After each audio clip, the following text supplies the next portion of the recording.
this little piece of writing, I think, really shows that there is a lot of frustration with people who have been stolen from for a long time, and like a realization that that's a bad thing, and it doesn't have to be like that, and we should build systems that make this less of a likelihood in the future.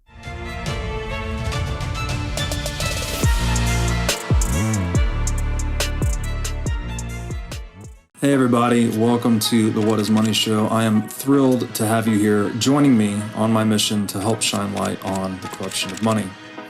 Now, if this is your first time listening to the What is Money Show, I strongly recommend that you go back to episodes 1 through 9 first, which lays a lot of the groundwork for many of the concepts that we explore on the show. These first 9 episodes are my series with Michael Saylor, and thousands of people have told me that this is the best podcast series they've ever heard, hands down, and that it was instrumental to their understanding of money and Bitcoin.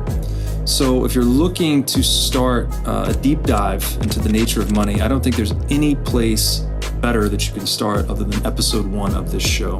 Now, a little bit about this show and how it makes money. The What is Money Show is 100% sponsor based. So all of our revenues are derived from direct sponsorships. And I strive to be very selective about the sponsors that I work with, specifically only using sponsors that I use personally, and also choosing sponsors that have values which are well aligned to the values expressed on this show, such as freedom, education, self-sovereignty, etc. So what I'm going to do now is a few ad reads right at the top of the show, and then I'll do a few more ad reads in the middle. And I hope you'll take the time to listen to them, as again, these are hand-selected sponsors, and I think you'll like what they have to offer. Today's podcast is brought to you by Wolf's Clothing. Wolf is the first startup accelerator dedicated exclusively to the Bitcoin Lightning Network.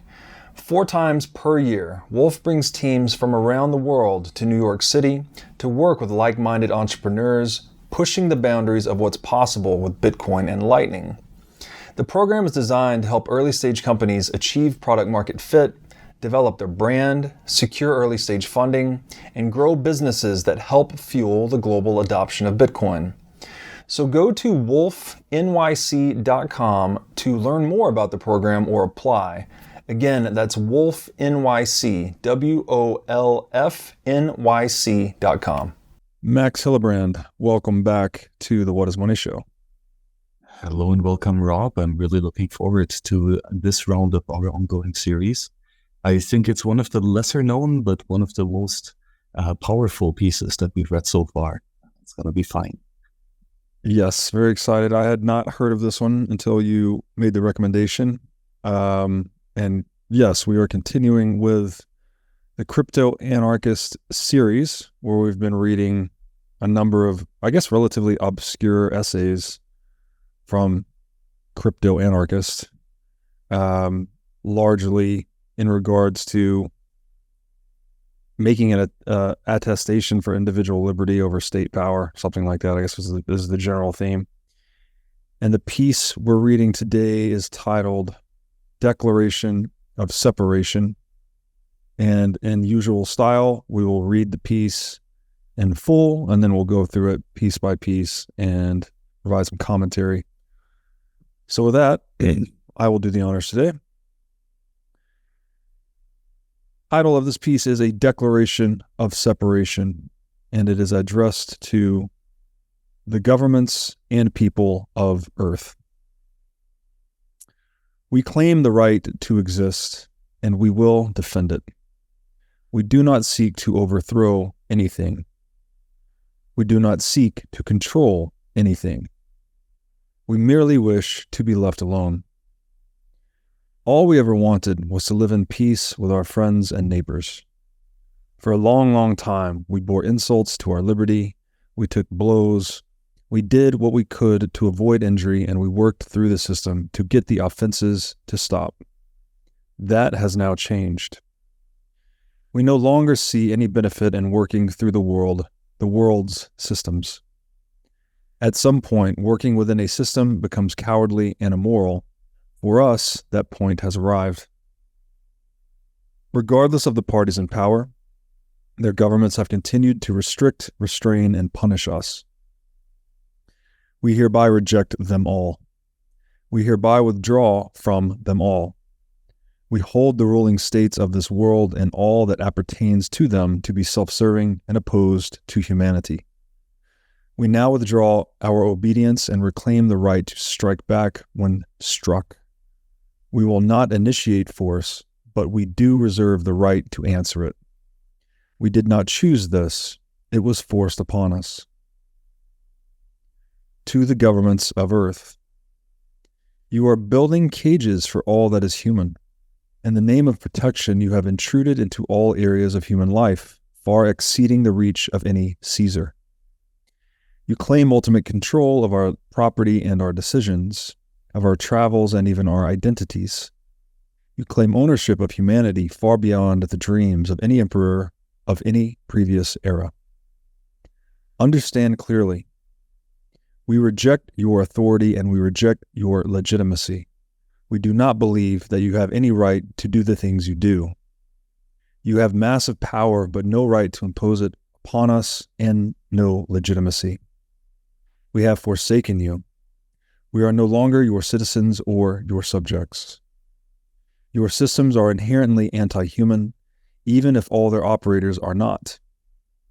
We are not merely angry young people. We are fathers and mothers, aunts, uncles, and grandparents. We are business owners and trusted employees. We are mechanics and engineers and farmers. We are nurses and accountants and students and executives. We are on every continent. This is not a burst of outrage. This is a sober declaration that we no longer accept unearned suffering as our role in life. For long decades, we sat quietly, hoping that things would turn around. We took no actions. We suffered along with everyone else. But after having our limits pushed back again and again, we have given up on your systems. If our fellow inhabitants of this planet wish to accept your rule, they are free to do so. We will not try to stop them. We, however, will no longer accept your constraints upon us. From now on, when you hurt us, we will bite back. If you leave us alone, we will leave you alone, and you can continue to rule your subjects. We are happy to live quietly, but if you come after us, there will be consequences. You caused this because of your fetish for control and power. The chief men and women among you are pathologically driven to control everyone and everything that moves upon this planet. You have made yourselves the judge of every human activity. No god king of the ancient world ever had the power that your systems do. You have created a world where only the neutered are safe and where only outlaws are free. To the people of Earth, we seek nothing from you. We do not want to rule you, and we do not want to control you. All we wish is to live on Earth in peace. As always, we will be helpful neighbors, and generous acquaintances. We will remain honest business partners and trustworthy employees. We will continue to be loving parents and respectful children. We will not, however, be sacrificial animals. We reject the idea that others have a right to our lives and our property. We will not demand anything from you, and we will no longer acquiesce to any demands upon us. We have left that game. We reject all obligations to any person or organization beyond honesty, fair dealing, and a respect for human life. We will shortly explain what we believe, but we are not demanding that you agree with us. All we ask is that you do not try to stop us. Continue to play the game if you wish. We will not try to disrupt it. We have merely walked away from it. We wish you peace. To those who will condemn us, we will ignore you. We welcome and seek the verdict of a just God, before whom we are willing to expose our innermost thoughts. Are you similarly willing? We would stand openly before all mankind if it were not suicidal. Perhaps someday we will have to accept slaughter for our crime of independence, but not yet. Your criticism and your malice are much deeper than mere disagreements of strategy or philosophy. You do not oppose our philosophy, you oppose our existence. Our presence in the world means that your precious ideals are false. Some of you would rather kill us than face the loss of your ideologies, just as those like you have either hated or killed every sufficiently independent human. You present yourselves to the world as compassionate, tolerant, and enlightened, but we know that your smooth words are costumes. Oh yes, we know you, servant of the state. Don't forget, we were raised with you. We played with you in the schoolyard. We sat next to you in the classroom. Some of us even studied at the same elite universities. We watched as you had your first taste of power. We were the boys and the girls standing next to you. Some of us were your first victims. We are not fooled by your carefully crafted public image. What we believe. Number 1. Many humans resent the responsibilities that are implied by consciousness. We accept those responsibilities and we embrace consciousness. Rather than letting things happen to us, avoiding consciousness, we accept consciousness and choose to act in our own interest. We do not seek the refuge of blaming others, neither do we take refuge in crowds. We are willing to act on our personal judgment, and we are willing to accept the consequences thereof. We believe in negative rights for all, that all humans should be free to do whatever they wish, as long as they do not intrude upon others, that no man has a right to the life, liberty, or property of another, that we oppose aggression, fraud, and coercion. Number 3, we do not believe that our way of life or any other will make life perfect or trouble-free. We expect crime and disagreements and ugliness, and we are prepared to deal with them. We do not seek a strong man to step in and solve problems for us. We agree to see to them ourselves. Number 4, we believe in free and unhindered commerce. So long as exchanges are voluntary and honest, no other party has a right to intervene before, during, or after. Number 5, we believe that all individuals should keep their agreements. Number 6, we believe that honestly obtained property is fully legitimate and absolute. Number 7, we believe that some humans are evil and that they must be faced and dealt with. We accept the fact that this is a difficult area of life.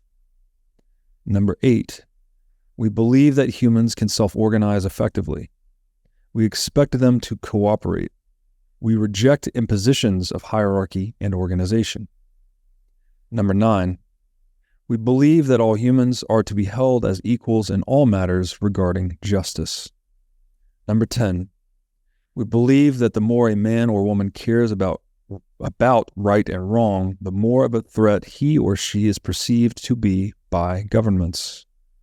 Number 11, we believe that there are only 2 true classes of human beings: those who wish to exercise power upon others, either directly or through intermediaries, and those who have no such desires. Number 12, large organizations and centralization are inherently anti-human. They must rely upon rules rather than principles, treating humans within the organization as obedient tools. Our plans. We are building our own society. We will supplement traditional tools with networking, cryptography, sound money, digital currency, and anonymous messaging. Our society will not be centrally controlled. It will rely solely on voluntary agreements. We welcome others to join us. We are looking for people who are independent creators of value, people who act more than talk, and people who do the right thing because it is the right thing. We will develop our methods of dealing with injustice built on the principles of negative rights, restitution, integrity, and equal justice. We do not forbid anyone from having one foot in each realm. Our plans in the old realm although we demand that they do no damage to our realm. We are fully opposed to any use of our realm to facilitate crime in the old realm, such as the hiding of criminal proceeds. We expect to be loudly condemned, libeled, and slandered by the authorities of the old regime. We expect them to defend their power and their image of legitimacy with all means available to them. We expect that many gullible and servile people will believe these lies, at least at first. We will consider traps laid for us to be criminal offenses. Any who wish to join us are encouraged to distribute this declaration, to act in furtherance of our new society, to voluntarily excel in virtues, and to communicate and cooperate with other members of the new society. Free, unashamed men cannot be ruled. We are the free and unashamed, and the unashamed. End of essay. I think that's my favorite one yet. Yeah, right. It really hits home. I think it incorporates a lot of the previous ideas and is, well, unashamed in stating obvious facts as for what they are. And I think that's what makes this a really great culmination of cypherpunk thought. It's fantastic. What at the end there? Why free and unashamed? Do you think? What unashamed? Do you think? I think some implication the state has shamed people that want to be free, something like that. I think that Ayn Rand hit this point home quite well as well in her writing, where people who are productive tend to be looked down upon. The rich people of society, the businessmen, the greedy capitalists. And so many people who do provide a ginormous amount of value to humanity are looked down upon for those acts, right? Like Hank Rearden is always ashamed and to some part of his productivity, and that doesn't really have to be that case, right? And once the productive people are no longer ashamed for being productive, and instead like unshamefully love the freedom that they are born with, then that makes them a quite powerful force. And I guess that's in part what cypherpunks are, right? They write code, and they just do it because they can and because they see great value in the code that is being written. Right. Yeah, it's really, people that are productive should be celebrated, obviously, because productivity is what's improving the prosperity of the human race, right? We're solving problems better, faster, cheaper, and all the things we talked about in previous episodes. And that freedom to be productive begets more freedom, right? In the form of more options, higher standards of living, etc. So it is unfortunate that there's any type of shaming of that. That's the exact opposite of what we would want. Should we go line by line on this thing? Let's do it. Now it starts with the title, A Declaration of Separation, which is, I think, an interesting twist on, of course, the Declaration of Independence, both for America and for cyberspace. With this focus on separation being, I think, the crucial aspect of we want to not be associated with you anymore. A strong assertion of we've had enough, and we want to do it differently. And I think that is a kind of reaches or displays a point of frustration. It's like where we've tried many different things, and now we think we found technology that works in truly separating from coercion. And this is a declaration about that fact. Yeah, it's fantastic. Definitely has the echo of the Declaration of Independence. The separation this is like a separation of principles, right? Like people that want to operate on under certain principles of non-aggression principle, for instance, self-defense, life, liberty, and property. It's that cohort of people declaring separation from any cohort of people that do not honor those principles, as I understand it. Exactly, man. That there is a righteousness to have such principles, and that it is a good thing to stand for them and work with people who stand for them as well.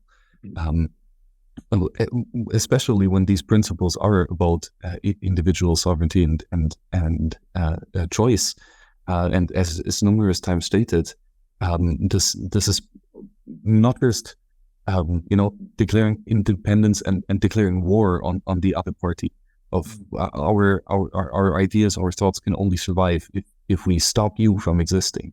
And this is about you can keep doing what you do, and we do something else over here. We wish you peace, is one of the lines. To not have a need for us to interfere in their system anymore. We're simply opting out. Yeah, it's really good. I have a highlight a little ways down in the first section.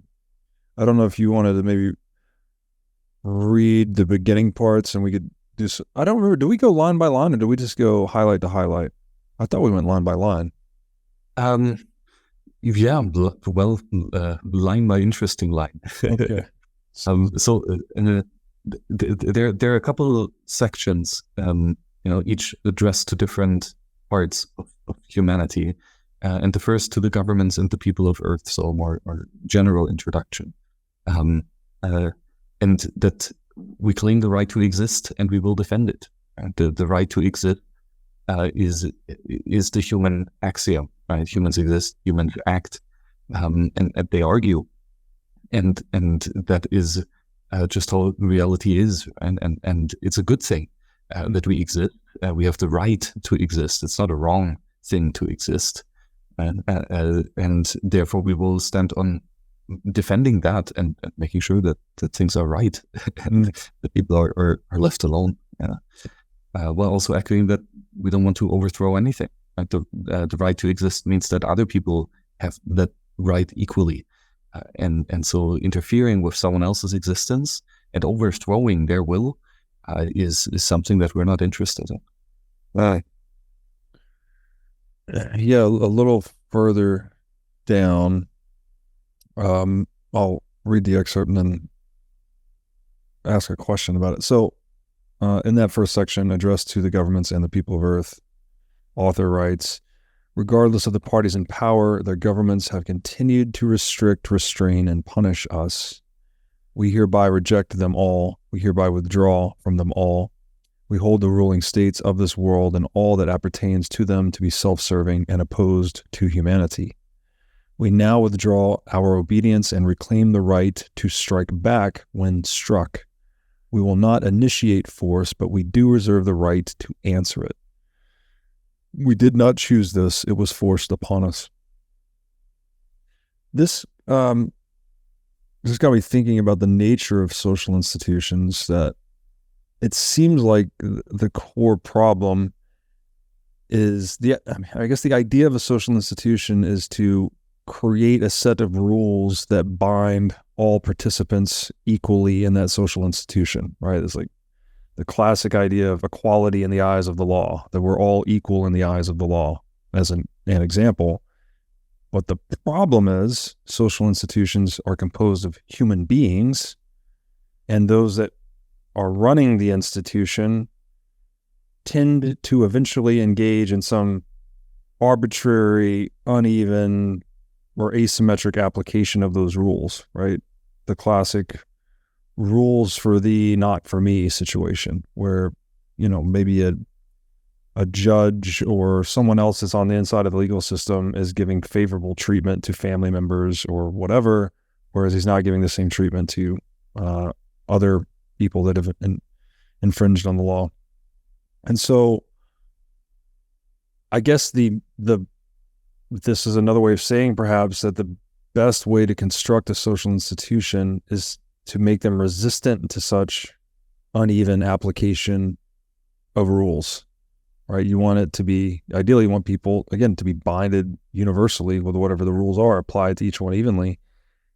And the only way that, to my knowledge, to do that is to have decentralization, right? You need to have the less centralized the rule-making apparatus is, or the power, the decision-making within a social institution, the more resistant it is to these arbitrary changes and the asymmetric or uneven application of rules. So therefore, decentralization is almost equivalent to keeping a social institution free from corruption. I'm just sort of thinking out loud here, but if that's correct, then obviously Bitcoin is like, oh, wow, that's the mother of all decentralized organizations. And that's why it's so important, right? You have a social institution that we're actually equal, or all equal in the eyes of Bitcoin, so to speak. And that's not true, to my knowledge, of any other social institution in history. Yeah, exactly. Right? And that means that the set of rules cannot be broken for those people who have agreed to the set of rules. If you run your Bitcoin full node and you've agreed to the set of rules, the Nakamoto consensus, then nobody can stop you from reaching the conclusions that your software will reach. But likewise, if you do want to change the system, you can, right? And you can change whatever aspect you want and run that software. It is your right to do, and most likely you will have changed one critical part of the system. And now, instead of forcing other people to use that system as you see fit, instead you fork off, you run whatever you want to, but other people will simply ignore you and not do business with you, or not build connections to you.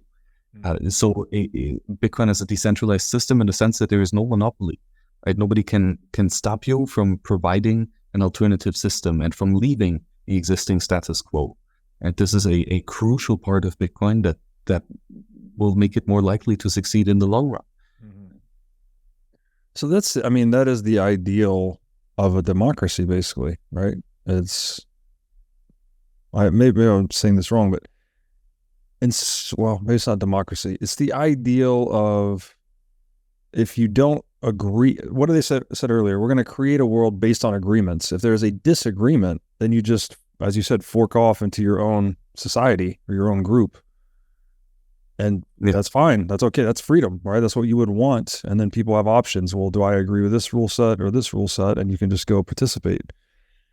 Obviously, in Bitcoin, it's a little different because, well, money has this kind of winner-take-all thing, right? There's one money is more valuable than multiple monies. So we would expect Bitcoin, all the forks of Bitcoin sort of go away in the long run. I think most people would expect, but when you apply that ethos to social institutions, that's great, because you get innovation basically in social institutions. Like, if this rule set's not working for you, well, then you can fork off, change the rules, start your own, and maybe you can campaign other people to join you, and maybe you create something that's valuable for people. But the state inhibits that, right? Like, in a U.S. political democracy, the 51% tyrannize the 49% via the vote, basically. Whereas a more ideal situation would be the 49% would fork off into their own thing, right? So you could resolve disagreement through separation, as the title to the essay implies. Yeah, exactly. And it's all hinges on the point of voluntary and consensual interaction. Mm-hmm. And then that means that a democracy, in the sense of a 51% gets to choose the outcome, that is simply not a suitable way, right? We want everyone to agree, and that seems a more difficult system to build at first, right? Because how could we ever get everyone to agree on something? But on the other hand, when there are tools and technologies available to foster and secure those individual choices, then we have a greater success at coming closer to something that would resemble a free market, in the sense of all actions being voluntary. Yeah, very simple idea, but very difficult to implement, I guess. And that's where the decentralization matters once again. Okay, I have another excerpt down in the section which is addressed to the governments of Earth. Author writes, "Understand clearly, we reject your authority and we reject your legitimacy. We do not believe that you have the right to do the things you do. You have massive power, but no right to impose it upon us and no legitimacy. We have forsaken you. We are no longer your citizens or your subjects. What is the massive power they're referring to here? Is this just the military industrial complex, like the actual apparatus of physical and political power? I think it is here in two aspects mentioned. For the namesake of your show, let's start with money. And to have digital control over a base money, as all current fiat currencies are handled, is an unbelievable power that Caesars of old would only have dreamed of, right? Back in the days, if you're the central bank, so to say, you get to do some coin clipping and adding some, other metals into your gold coins, etc. And that might give you, very slow inflation that actually costs you and is not as profitable and takes a long time until it reaches out to multiple people. Versus nowadays, at the click of a button, trillions of dollars can be printed and allocated across the entire system. And that means that the extraction of wealth via inflation is much more powerful. And of course, all Bitcoiners know this. And I think on the other hand, it is about privacy. Nowadays, a single person or a small group of government officials can spy on every citizen of its jurisdictions, and most likely even in the entire world. And with the quite bad state of end-level privacy and security, where especially a couple years ago, where encryption was very much not a standard. To spy on people has just become extremely cheap and extremely scalable, which is a huge problem, right? In the past, again, spying on other people's conversations or other people's business required physical manual labor and quite a lot of physical energy that had to be overcome to move mass across space and find out all of these things, open physical letters and such. Whereas now, all of this is done digitally and can be replicated on always online servers and databases of trillions of terabytes of data. The extent of power of the thieves is definitely increased. Yeah, it's a great point. So this really emphasizes the double-edged sword nature of technology. Right, it's what's enabling this systematic violation of private property via inflation taxation, this surveillance state. These are all products of, information technology, I guess, to use a real broad term, but also under that rubric of information technology, we're getting these other things like encrypted messaging, Bitcoin, internet, these tools for liberty. So this declaration of separation, again, it comes down to the principles, but it's the principles being implemented in the tools, right? Like one cohort of people is trying to use information technology to control other people, whereas another group of people is trying to use information technology to liberate individuals. Yeah, exactly. That's also where it's then important to have like a reasonable assessment of the efficacy of tools, right? Are these actually useful tools? And as mentioned earlier, to quote you claim ultimate control of our property and our decisions, of our travels, and even our identities. And I think that to the last point where this is so interesting, that identities have always been a liquid and fluid relationship among two or more individuals, and cannot be dictated by outside authorities. And just around the time of the First World War, passports were introduced as a state mechanism of registering individuals and tying them lasting identities, mainly to prevent spies across borders, and as of course a temporary measurement. Passports were introduced, and to this day, your identity to the largest extent is tied to these type of documents, like your passports, your driver license, etc. where, of course, know your customer services and other mechanisms to track individual actions are rooted in. So this is a big problem that the government have taken the right to issue and manage identities, where this is something that should be much more local in the control of individuals. Mm. Yeah, it's a great point. It's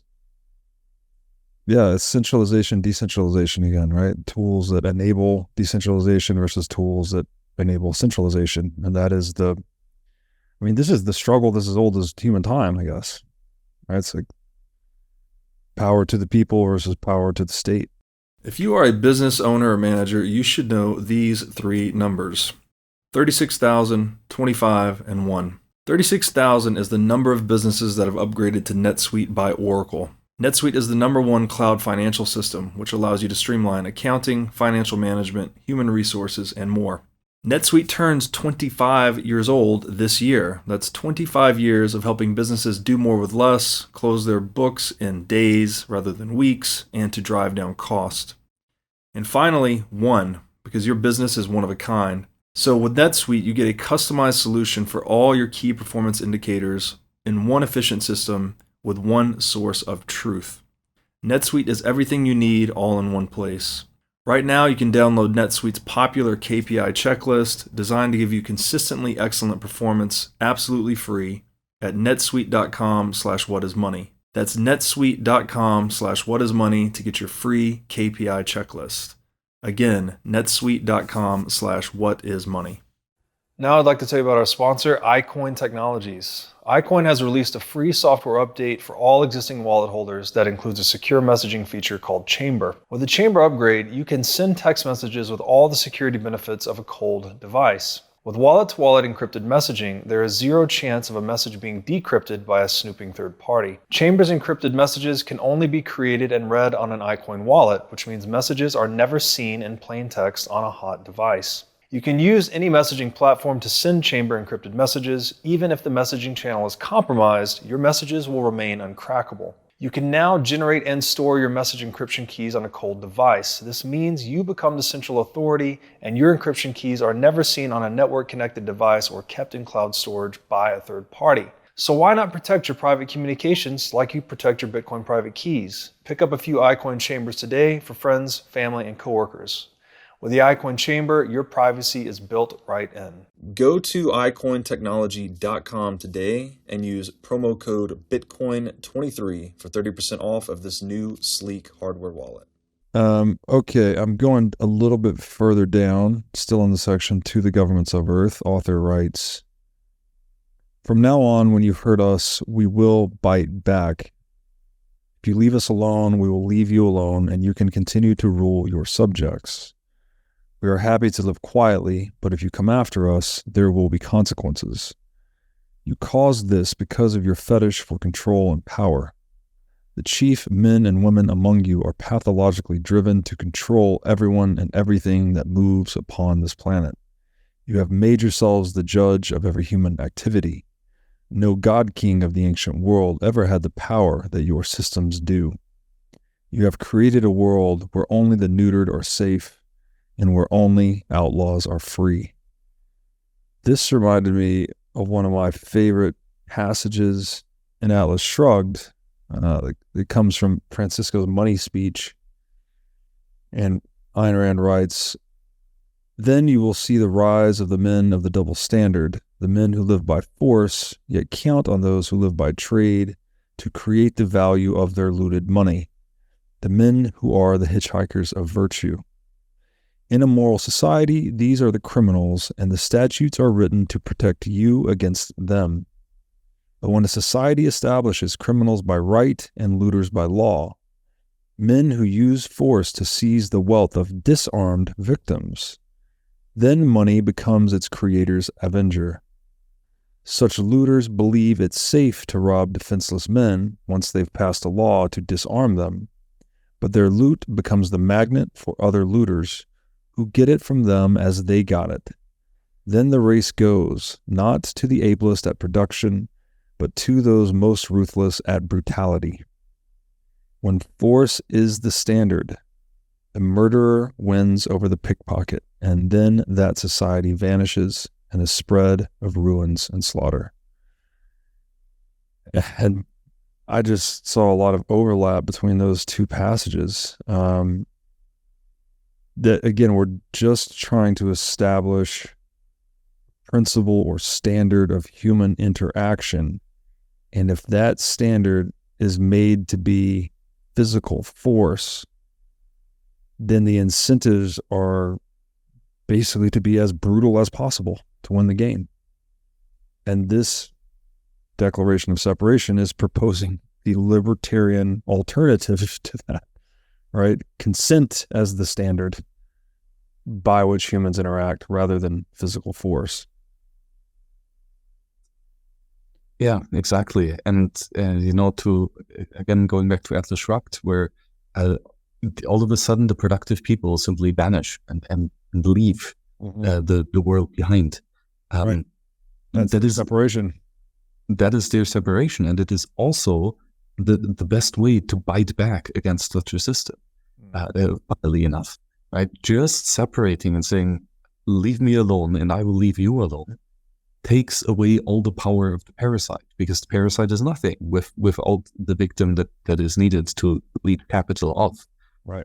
So when entrepreneurs and businessmen get to the point of not of being hurt so much by the bureaucrats and having so many things thrown in the way of actual progress, I think there comes a boiling point and a breaking point where people simply separate and no longer work within a system that definitely works against them. And this is something that in Atlas Shrugged led to a lot happier businessmen once they were in John's Gulch in a separate realm, secured from looters, where they could actually trade among themselves, really. And that is a good world. And that's sort of what this decentralized digital world represents, right? This Galt's Gulch in digital space, right? We can transact in Bitcoin. We can communicate anonymously. There's an actual separation created via cryptography, basically, that people can separate themselves from those that would otherwise prey upon them. Yeah, exactly. And that is also such a peaceful outcome, right? Because if there were not a way to escape and de-escalate and go separate ways, then the only alternative is either full dominance, that one group has to overthrow the other and enforce its own ideas on the other, or just everlasting conflict among multiple groups. But because cyberspace opens up infinity to the power of 256-bit numbers, like that's huge, right? There is so much space for everyone to use this realm, right? We have plenty of compute power available to do all types of magical things, Bitcoin included. Yeah, well said. It's interesting that so we talked about this on the Hodelhang podcast, how humanity, they've just been running away. Like, human history could be defined as this running away from tyranny, right? Like, a place gets established and someone comes into power and they start to tyrannize their subjects, and their subjects exit and create a new society. Someone comes to power, tyrannizes the subjects exit. It's like we kept largely running west, right? That was even the foundation of the United States. Basically, it was running from the tyranny of the British Empire. But we ran out of west to run toward, right? We've encircled the earth. We've inhabited the whole thing. And now we have a new wild, wild west in the digital domain. And it's very exciting. Not something that kind of hard to get your head around in a way. It's like a brand new space that isn't actual physical space, but you can do all of these things that we do in physical space there better, right? In a way that's much more aligned to like a libertarian ethos. It's really exciting. Yeah, exactly. Nevertheless, we are still inhabiting a planet And we need to deal with the environment on the planet as well as the people on the planet. And Yes. that's why the next part of the passage is titled "To the People of Earth." Yes. And the highlight I have there is, we reject the idea that others have a right to our lives and our property. We will not demand anything from you, and we will no longer acquiesce to any demands upon us. We have left that game. We reject all obligations to any person or organization beyond honesty, fair dealing, and a respect for human life. This term game, I think it can be perceived as if it's trivializing things, but I think it's actually a really good way to describe these ways of facilitating human cooperation, coordination, interaction.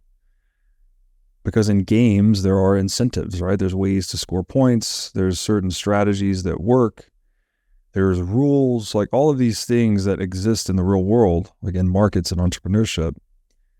And I think it's a great analogy for describing the importance of Bitcoin. It's like if money is the points in the game of economics, right? It's like if you solve customer desire or customer want better, faster, cheaper, then you score points, right? You earn profits.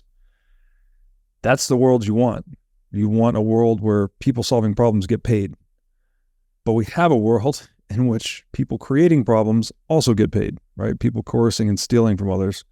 So this idea of Bitcoin being like just making that process of scoring points through stealing less possible or less profitable, people can score less points through coercion and violence than they otherwise could, is really just an interesting analogy. It's like they say here, we're leaving the game. Like that's basically what you're doing when you sell your fiat currency for Bitcoin. You're leaving that game of coercion and violence, and you're joining the game of consent and cooperation, basically.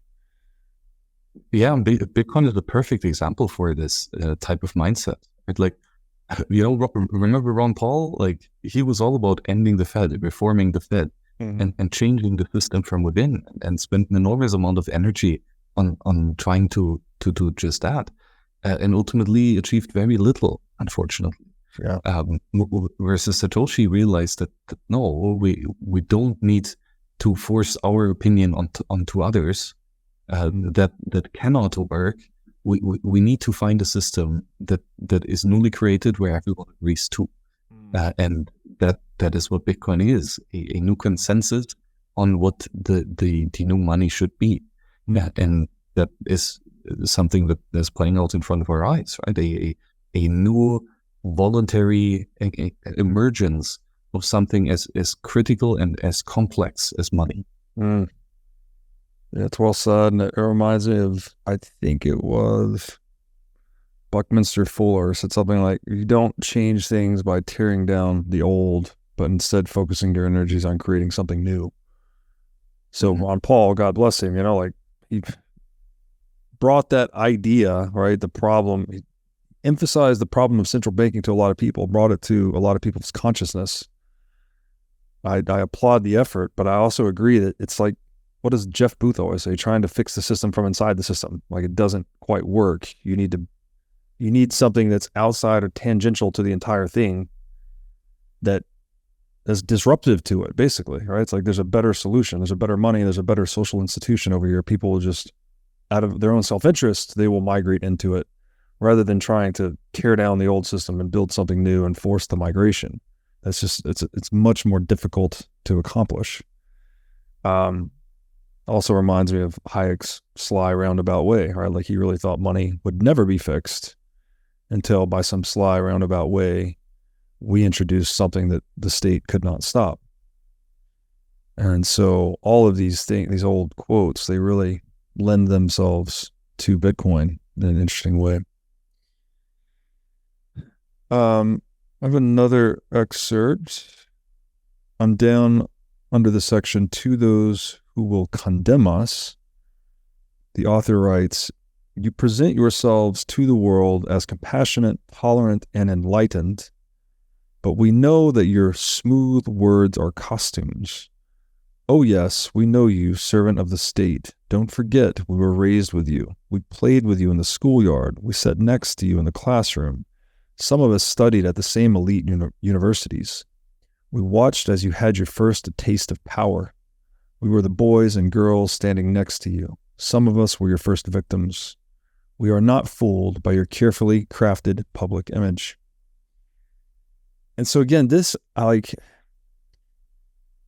a superficial reading of this essay, I think you would imagine a group of people talking to another group of people. But this seems to be a bit more principle-based or spiritual in a way that I don't think this essay is specific people speaking to specific other people, but it's rather speaking to this line, the line that cuts down every human heart, right, between good and evil.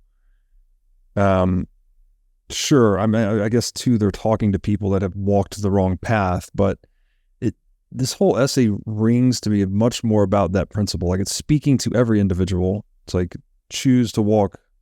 What do they say? There's two wolves within every person, right? And depending on which one you feed is the one that grows. It's like an invitation to feed the wolf of righteousness or the wolf of goodness that does the right thing and doesn't seek to gain at the expense of others. And yeah, I don't know. There's like two layers to this essay. I think it's very interesting to read it that way. Yeah, that's so true. And also then that we would like to be around people who feed the good wolf instead of the bad one. And this is also a very powerful aspect of yes, it's not just about each and every one of us getting our act together, but also that it is a lot more doable and a lot more fun to do that with like-minded individuals who are down on the same path. And this is why separation is again key. To be able to split into small groups, tiny groups, right? To fill all types of niche interests and passions that want to be continued and lived by this select group of people. That is something that is possible when we separate. And to the people who condemn that, to people who condemn a small niche, that niche can just ignore the people who condemn them. And likewise, the people who condemn others, just ignore them. You can mute the people online that you don't care about, and just delete their content off your local PC. But it will not be possible for you to stop other people, even if there are niche groups, from expressing themselves and living their rightful life. Yeah, the whole live and let live idea just made possible, right, through these tools. Okay, I'm dropping down to the section titled What We Believe, where the author enumerates a number of things that they believe. And I guess my first comment, I wish the word believe, it's okay. It's not one that I've liked historically, because I think beliefs, there's this idea of beliefs is just whatever you have formed in your mind. But that belief, to the extent that belief doesn't inform your action, then it doesn't really exist or matter. Like someone, I don't know, says something silly like, I believe in private property rights, but then they don't hold Bitcoin. It's like, well, your actions speak louder than your words, right? You could say you believe in something, but if you're not actually holding you're holding the thing that's the ultimate form of private property that's disenfranchising the thing that violates private property, which is the state, then your actions sort of betray your words, if that makes any sense. So if we understand belief as that which informs action, or that we act as if something exists, like I like Jordan Peterson's answer when people say, hey, Jordan, do you believe in God? He goes, no, but I act as if he exists. It's like action is superordinate to belief. But if we understand the word belief here as what we are enacting, then I think it makes more sense to me when I think of it that way. But anyways, that's my own struggles with belief. Number 2, the author writes, we believe, which I would say like we act as if we believe in negative rights for all, that all humans should be free to do whatever they wish, as long as they do not intrude upon others, that no man has a right to the life, liberty, or property of another, that we oppose aggression, fraud, and coercion. I mean, that is really the crystallization of the whole piece, right? Like, this is I think libertarian philosophy in a nutshell. Yeah, I'd love to hear your thoughts on that particular entry. Yeah, it's definitely the cornerstone, right? That negative rights, in the sense that you can do anything but a certain amount of things, which is violate the property of others, and that is a very obvious set of rules that works, and that we can prove logically that they work, and that we can experience in reality that they work. Try acting out the other side. Go for an entire day and break private property as much as you can, as viciously as you could, and see how far that gets you in life. I don't think you will survive a couple hours with rigorously breaking private property principles in your daily actions. So I think that's something that is a very obvious rallying cry, and it's like similar with Bitcoin. Like, there's certain aspects that just make sense, like cryptographic signature. Bitcoin just uses it because it's a reasonable mathematical principle, and I think likewise is the non-aggression principle, and it exists. It's part of reality, and we can deal with it or choose to ignore it. But ultimately, we have the ability to just act in accordance with it, and that will be a much more fruitful collaboration with others. Yeah, it's so obvious in one domain, where if we talk about consent in dating or romantic affairs, I think pretty much everyone universally more or less agrees that to have a good romantic relationship, or even a friendship for that matter, it needs to be consensual, right? You can't force someone to date you or force someone to be your friend. That's like so abundantly obvious, I think, for most people. Maybe there are exceptions to that. I can't think of any. Yet we don't apply that same logic to the domain of economic transactions, right? Like, why would consent be so universal in these social bonds of friendship or romantic relationship? Why would that not apply to economic relationship or commercial relationship? How would you ever justify a lack of consent in that domain? It doesn't, I don't know. It just seems, this word obvious is very dangerous. Like, there's some things I just think appear so obvious. I'm like, how does everyone not see this? But here we are. Like, we spend hundreds of hours talking about it, reading about it, going through it. So I don't know. How do you get the importance of consent into people's minds? Like, have you found any avenues that are especially fruitful? Well, the one I think is on one level, it's about acting on such principles, that living these principles will hopefully be a good signal for others to follow. Mm-hmm. I think that the type of integrity is something that a lot of Bitcoiners aspire to. And then the other aspect is to make it cheaper to follow these principles, and more expensive for them to get broken. Mm-hmm. So basically make it a better UX. And if we build technologies that are better designed to maximize for individual freedoms, then it will be more scalable, and more people will be able to use these ideas and these technologies. And I think Bitcoin is a great example of this. It has decreased the cost of protecting your money and your capital substantially, and made it a lot easier for people to do it. And then people start using Bitcoin just because it's easy, and because a lot of other people do it, and only later do they realize the consequences of all of a sudden having property that cannot be touched by others.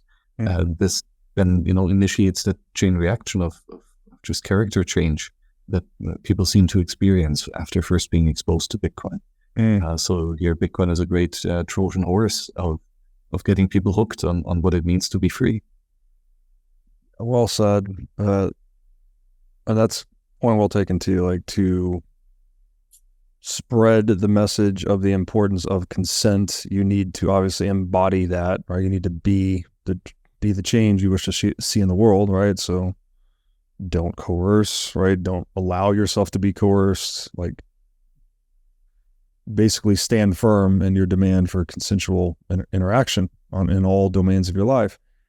And then so that's the personal aspect, right? Like the from the inside out, but then there's also from the outside in, which is really I think a focus on incentive design, as you said. Make it cheaper to follow those principles, make it more expensive to break them. And again, this is where Bitcoin shines. It just makes coercion in general a less profitable strategy, right? It's harder to steal through coercion. Yeah. And also, though, I think then the next point 3 that says that their life is not perfect and it's not trouble free, as well as point 7 then that says that some humans are evil and we do have to deal with them. And I think what's so great about cypherpunk and libertarian philosophy is that these realities of life are not just ignored as in some the world will be perfect and we'll have some utopia where everything just works flawlessly. No, there is uncertainty. There is scarcity of resources and conflict over how to allocate scarce resources. And so there is always potential for trouble. And there are people who initiate a lot of trouble. So we need to deal with that. And the way to deal with that is to empower the individual, to give users the ability to protect themselves fully and cheaply and easily, because then that makes it not, that makes the lives of the bad people a lot more difficult. Right. And we get to protect a larger amount of people from being harmed, and the consequences of better defense technology then is a larger extent of the free market. Yeah, that's a great point. I guess I might have slight pushback on some humans are evil. Like, again, I view it much more as we all have the capacity for good and evil within us, and we can choose at any moment to do what is right and good, in accordance with life, liberty, and property, let's say universal respect for life, liberty, and property, or we can choose to go against that, which is something more malevolent, something more like evil. So I just think there's a danger there when you say some humans are evil, like some humans are good, some humans are evil, that you start thinking in these static holes. Like there's a group of good people in the world and a group of bad people in the world. Like, I don't think it's quite like that. It's like, you can choose. You may have done some evil things in the past, but you can choose to redeem yourself, and vice versa, right? You could have done a lot of good in your life and you could choose to start doing some evil stuff. So again, it's back to that personal integrity, accountability, and also the incentives that people are operating within. That seems to be the only way to tilt the scales, I guess, in favor of goodness and away from evil. Mm-hmm. Yeah. And also a lot of people who think that they are doing good are in fact doing bad. And these types of biases and self-deceptions are quite difficult to deal with. Yeah.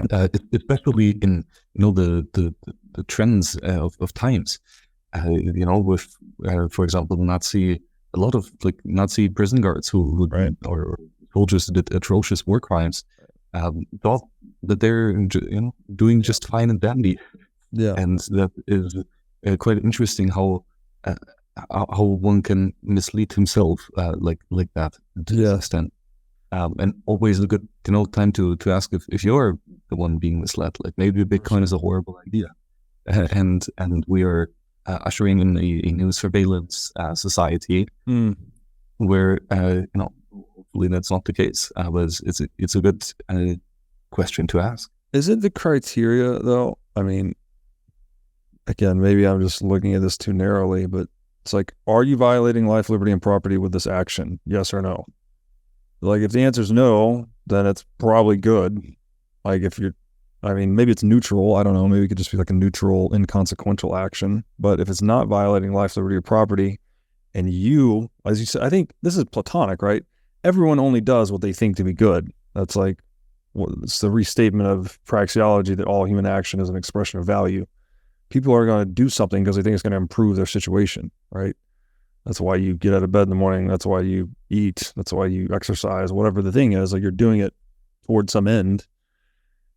However, even in the attempts to do good in that sense, if you're violating life, liberty, and property of anyone else, well, then that person that's being violated, that victim, is going to perceive your action as evil. So isn't that the primary criteria? It's like, if you want to know if you're off course, well, like, take a serious look at your actions and say, am I violating life, liberty, and property of anyone? That should be a pretty strong indication of whether you're on track or not. It's definitely the best indication that I found so far. Yeah. It's like a very simple and clear-cut rule that seems to work in a lot of cases, and even in quite edge cases. So it seems to me a very useful guideline to live by, and in part because or how to live by such a guide is then answered here in point 4, 5, and 6, right? That commerce. Exchange voluntarily and trade, and do so honestly, and stick to your agreements and keep your agreements, and that honestly obtained property is fully legitimate, and which all of these things are required for free trades to be there and to flourish, and a market will be a lot better if there are ethical and moral actors therein, and therefore fostering a culture of private property is important, because that will make us all more productive.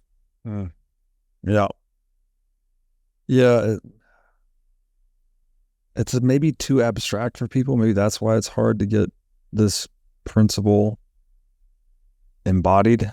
I mean, I don't know. Again, it's another one of those things that seems very clear. Like, if you focus on life, liberty, property as the criteria, you can discern if you're doing good or not. But maybe that's a little bit too abstract for some people to internalize. I guess then don't steal. Yeah, that's the one principle that is everyone kind of gets it. That's so true. Not steal. Yeah, when you properly conceive of your body as your property and your life is your property, that just don't steal. Right? Another way of saying, like, mind your own business in a way. Just take care of yourself and don't intrude on others and don't steal from others, basically. And that's how we have social harmony. One of my highest health priorities is keeping my brain in top shape.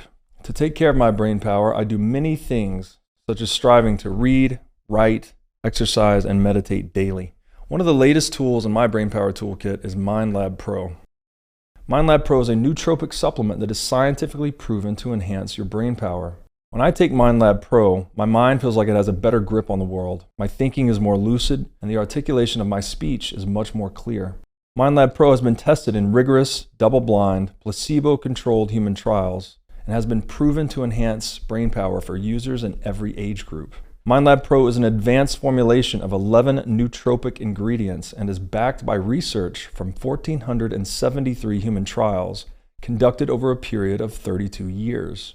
So if you're looking to start enhancing your brain power, MindLab Pro is an excellent solution. Go to mindlabpro.com/breedlove to start enhancing your brain power today. Again, that's mindlabpro.com/breedlove. Now I'd like to tell you about our sponsor, CrowdHealth.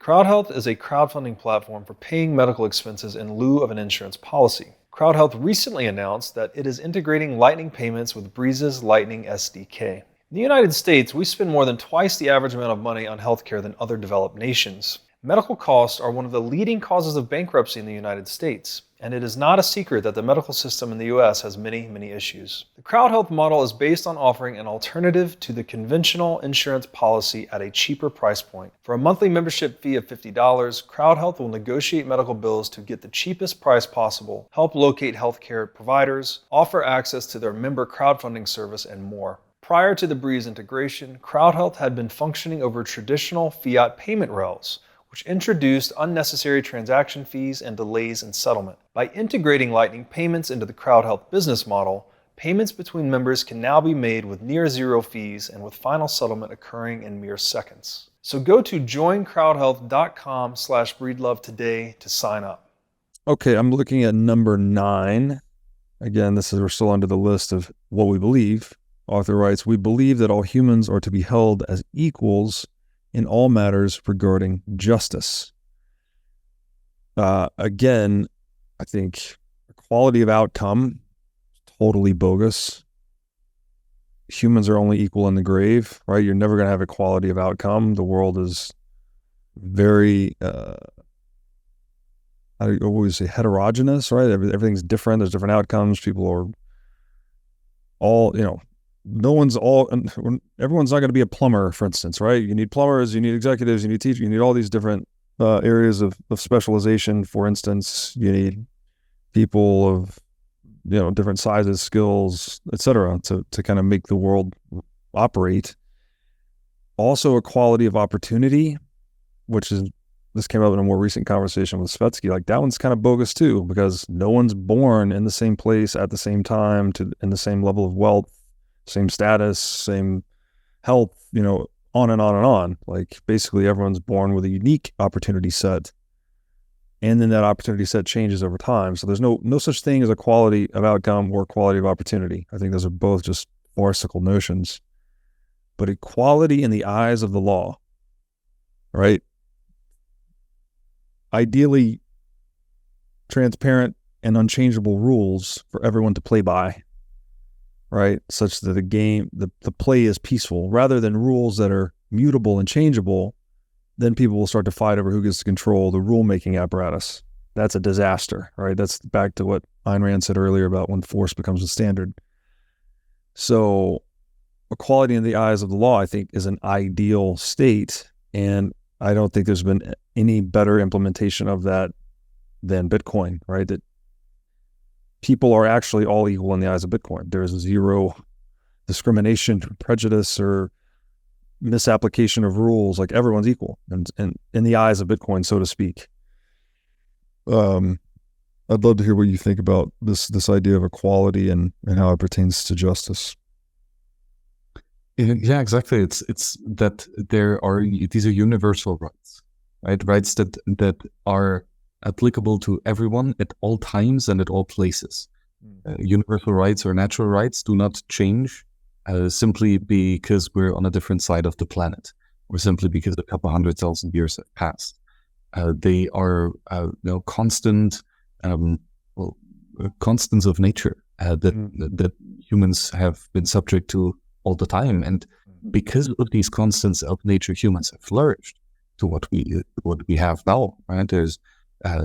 It's quite remarkable that we have found reason to be this useful, and that collaboration has been incredibly useful for us as a species on the long run. So this just means that in terms of when you're doing something correct or when you're doing something wrong, that aspect is constant and the same for everyone, because it is a part of nature. Like, physics is the same for everyone. Mm-hmm. Yes. Yeah. Something we've hit on a lot, right? To have a social institution or system of rules that has the integrity and universal applicability of something like physics, that's an ideal. And that's what Bitcoin is, interestingly kind of rooted in physics to achieve that too, right? Bitcoin roots into physics through proof of work energy expenditure, and then it gives us this rule system that has physics-like integrity and applicability and universal application, or even application, whatever you want to say. That's really fascinating. Yeah, exactly. And as you say that, just like Bitcoin is equal for everyone because math is equal for everyone. Right. The cryptography that Bitcoin relies upon is just numbers and math. And these are ideas. They are non-scarce. They don't belong to anyone. And nobody has more of a privilege of using any number than anyone else has. That is what it means to be held equal in regards to justice, because everyone has the just right to use numbers and logic and math to perform whatever you want, and including to calculate signatures and hashes and other beautiful cryptography stuff. It's the integrity word is very fascinating, because you get this, and to your point with math too, like these are the universals in a way, right? Like it's a universal language. Math is a universal language. Physics is the laws of the universe, basically. And then, so you get incredible integrity in this socioeconomic system, or just say the economic system of Bitcoin, by virtue of being rooted in the integrity of physics and mathematics.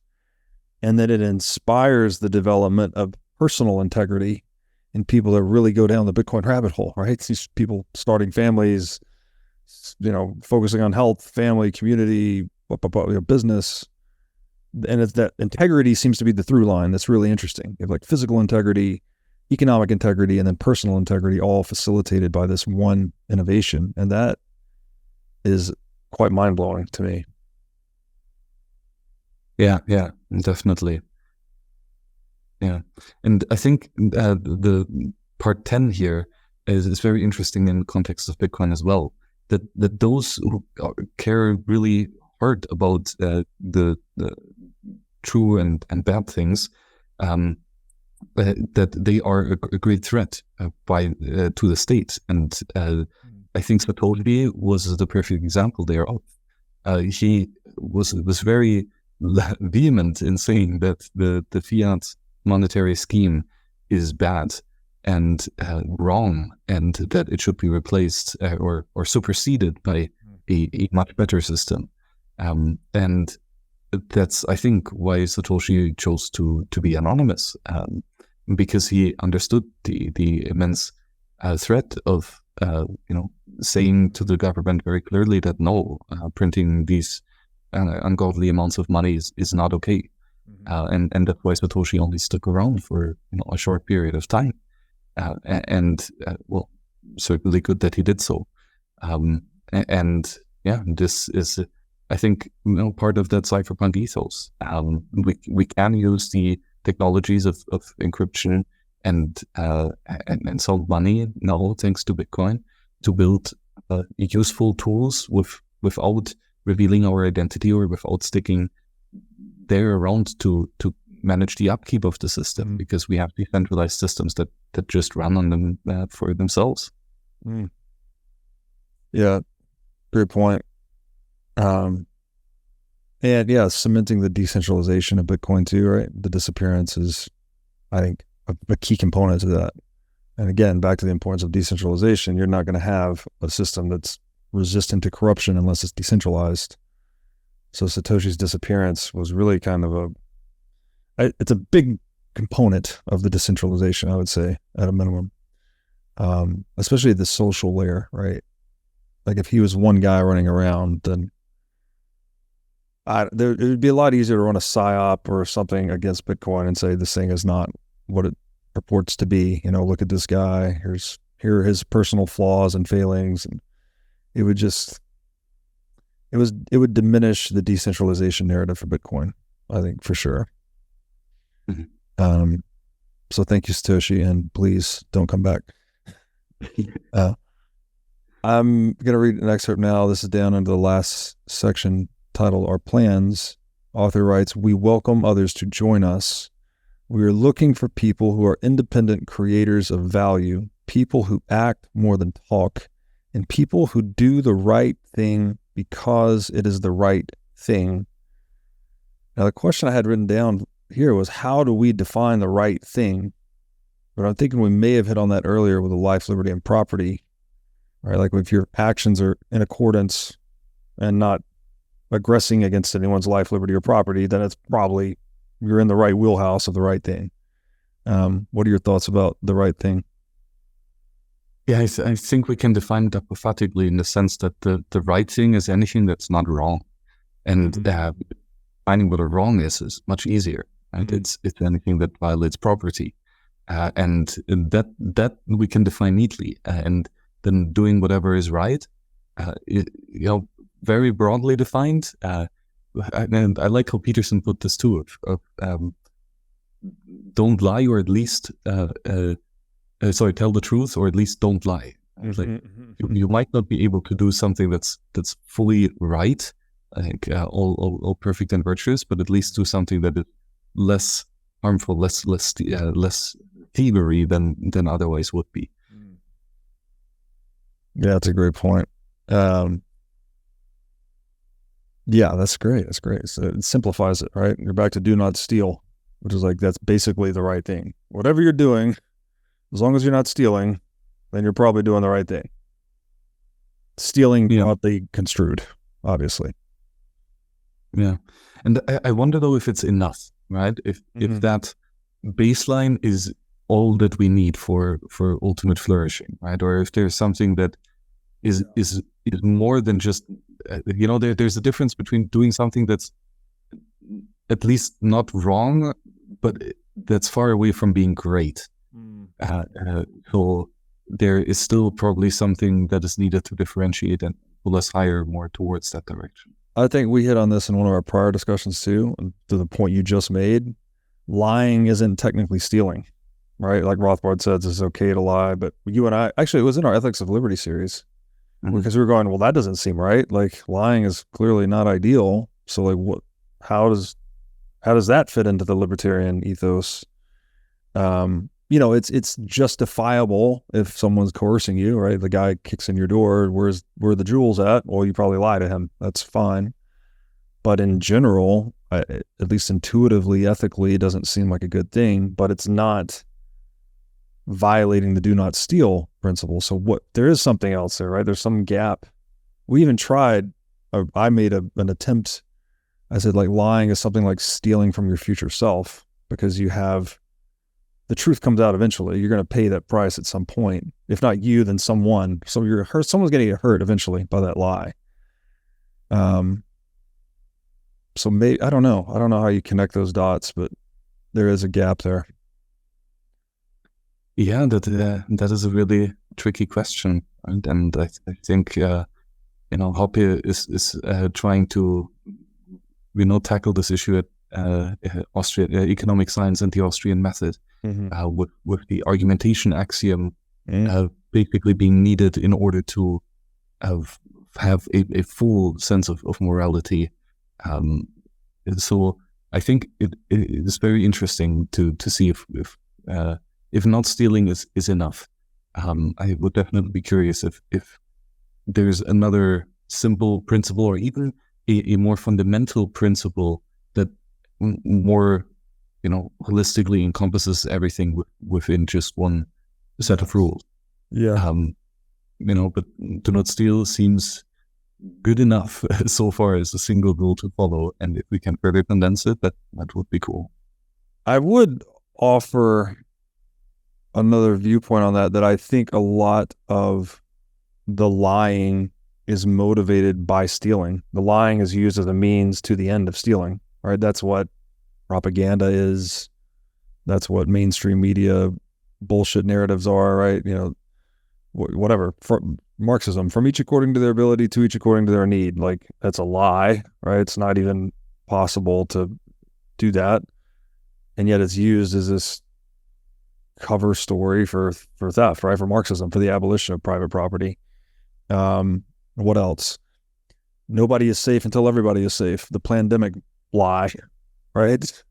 Used to print $6 trillion and do all of this nonsense, right? To steal. So maybe if you diminish the opportunity for stealing, or you make stealing more expensive, difficult, risky, then you would diminish the demand for lying. Something like that. Yeah, exactly. And I guess also, something like cryptography to some extent. Like, you can only spend Bitcoin if you know the private key.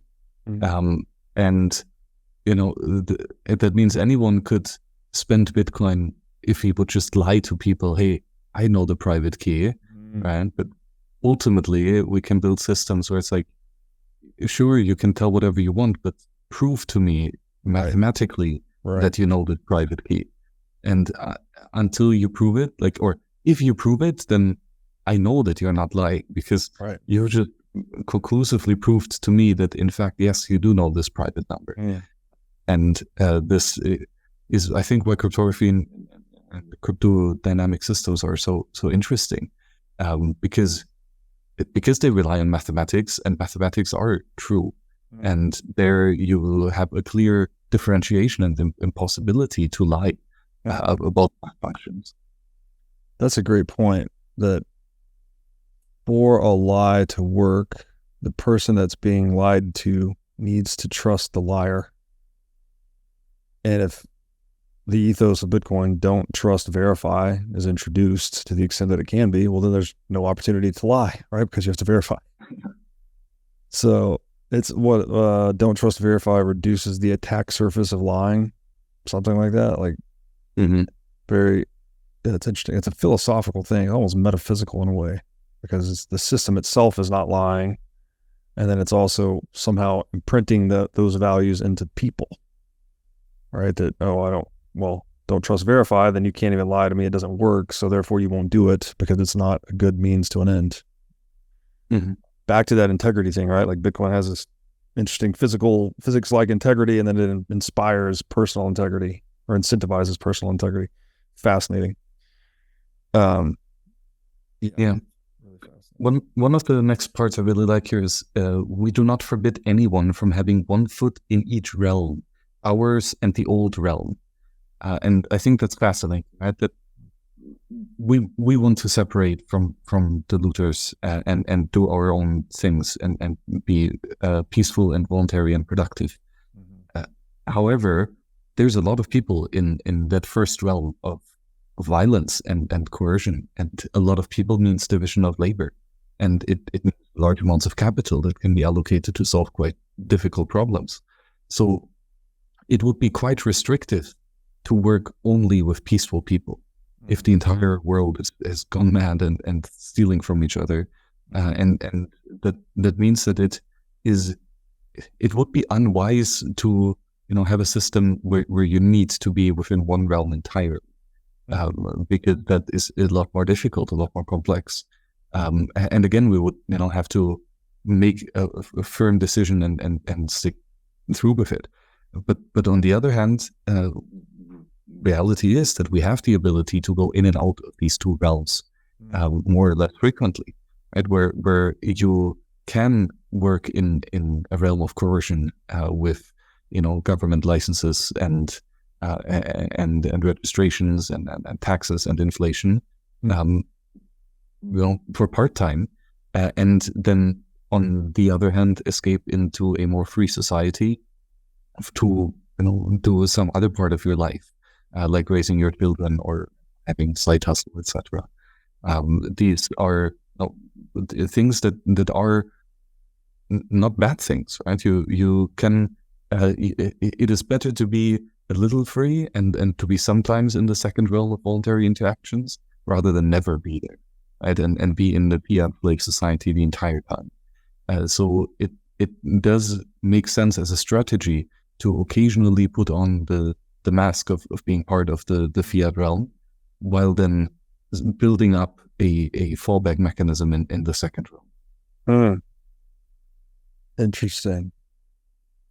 Yeah, so you can opt out of the game to a large extent, but not entirely, right? Like, you're still going to participate in the fiat economy no matter what, right? No matter what you do, I guess, unless you completely move into some self-subsistent situation. If you're transacting in dollars or participating with a dollar economy or any fiat economy, you're still in the game a little bit, right? Even though you may have taken all your purchasing power out of the game, you may have, anonymized yourself, et cetera, but you're still there to some extent. So that's a reality I think we have to consider.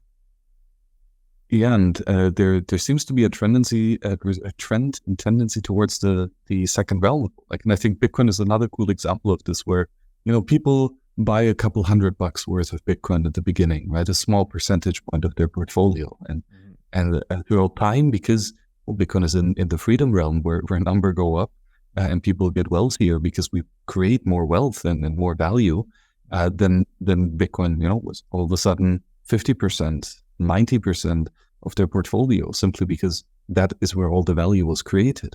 Right. And so if you play that out repeatedly, this means that people who even start with just dipping in their toe in the freedom society will, over the long run, spend more and more of their portion of capital and energy in the free society, because it is simply better. Yeah. I think that's a great place to bring it to a close. Is there anything else you wanted to hit on in the essay here before we wrapped up?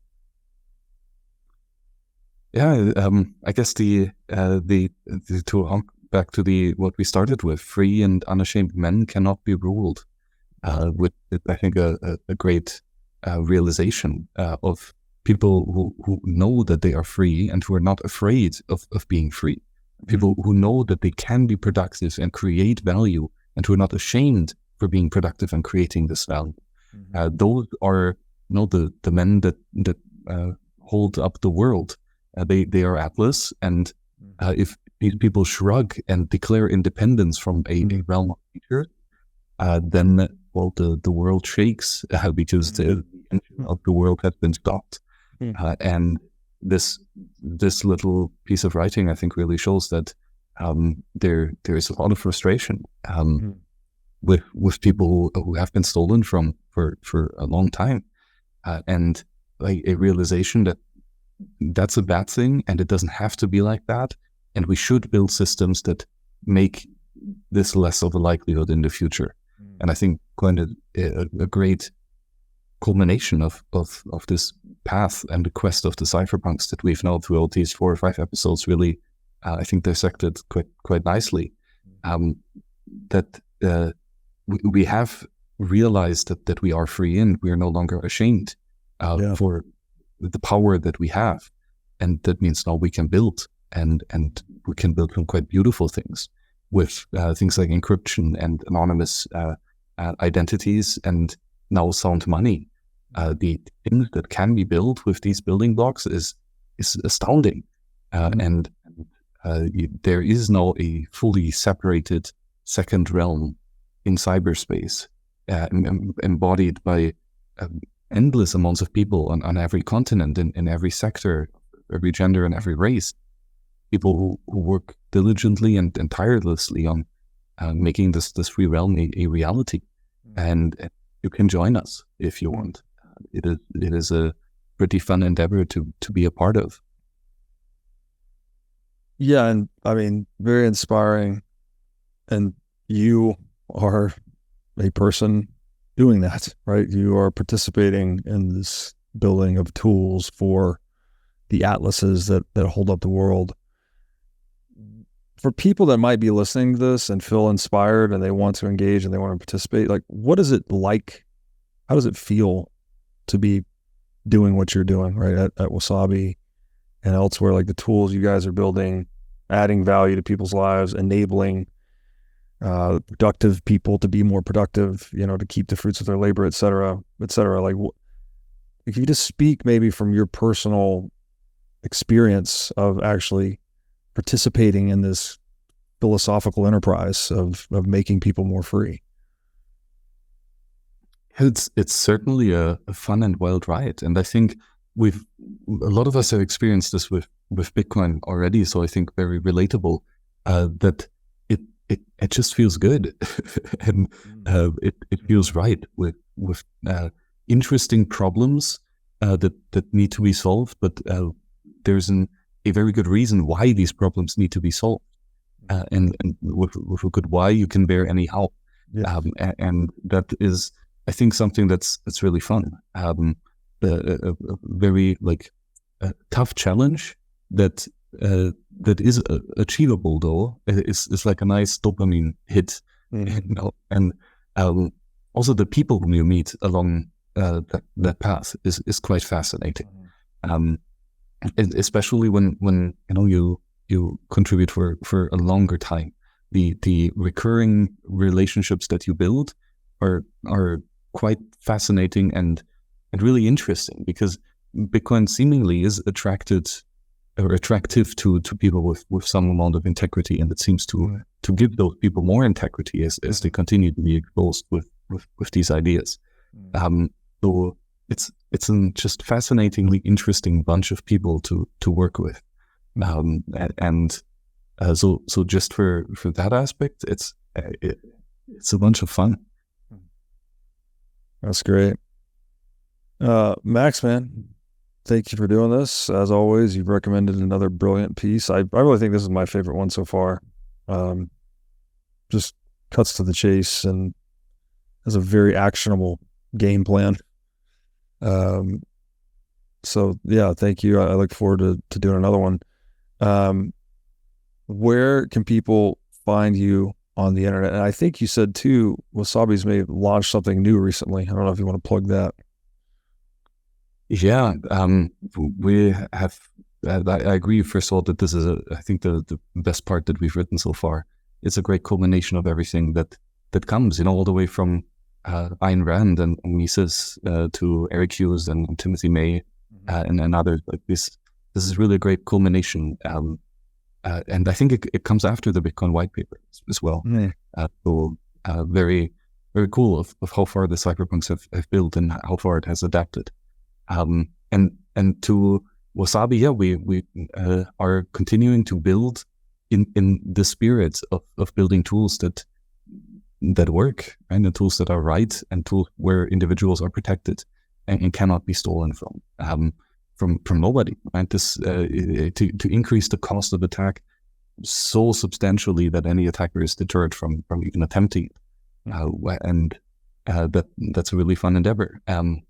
And in part to this is the problem of traversing the two realms. With being in the Bitcoin realm, you are free and you can work with good entrepreneurs. However, there's a small number of them, right? And there's a lot of good that you would love to have that are only for sale for fiat currencies, by some vendor that needs to KYC you, etc.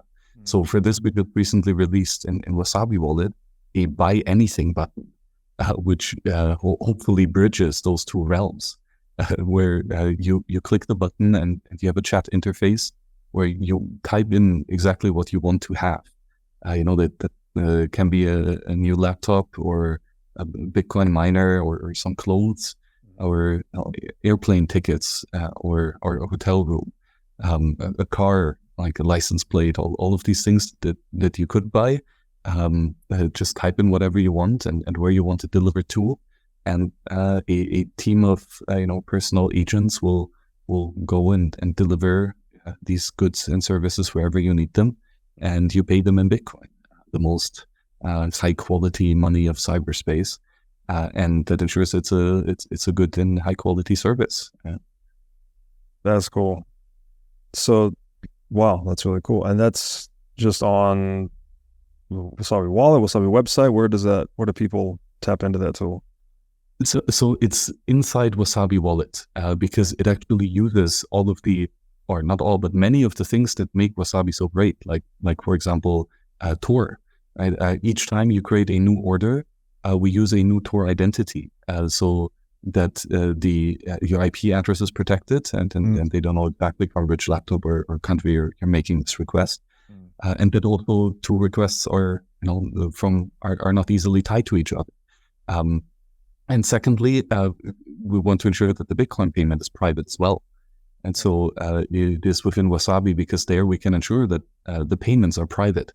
And when you buy whatever you want to buy, that they don't know things like what is your total wallet balance, etc., or what were the last payments that you've made.